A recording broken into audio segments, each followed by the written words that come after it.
iPhone accessory makers may get an unexpected boost after Apple CEO Steve Jobs recommended that customers buy certain protective cases for their iPhones.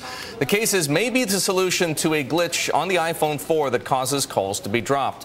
For more, ISuppli hardware analyst Kevin Keller is with us on the phone from California. Kevin, very good of you to join us so early in the morning for you.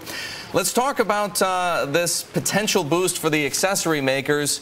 The death grip, they call it, the potential that your calls get lost if you hold Apple's iPhone 4 in a certain way. Do you really think this is a potential risk to the product, or is it just a boost to the accessory companies? Yeah, hi, Eric. Thanks for having me. As far as the RF interference issue, you know, the fact is that antenna design is a compromise to begin with. You're always going to have interference issues, and any phone is a trade-off. You know, in fact, I believe the fact is with this phone that, you know, I think the visibility of this product is part of the problem here, frankly.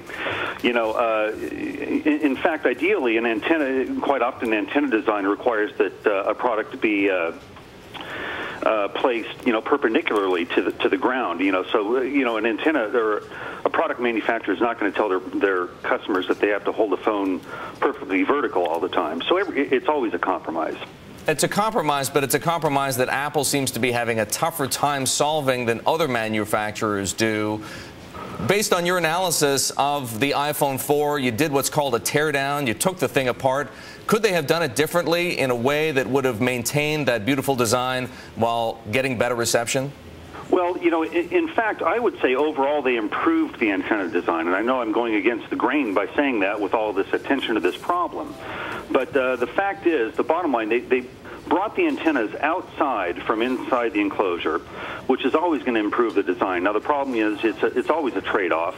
And in this case, the trade-off is some potential interference from, you know, the user's hand. Now, in other words, had they gone with the conventional design with the antenna inside the enclosure, I think the performance could have been much worse than it currently is. So I think what's happening here is we're not focusing on the actual improvement. Kevin, let's talk a little bit further with about 45 seconds to go about your teardown analysis. Again, you took the thing apart. What's your conclusion about how well the product is put together and what's inside it? Well, you know, as noted by many others, it really, ISuppli concurs that it really is quite an achievement in industrial design and really setting new standards there, that's for sure.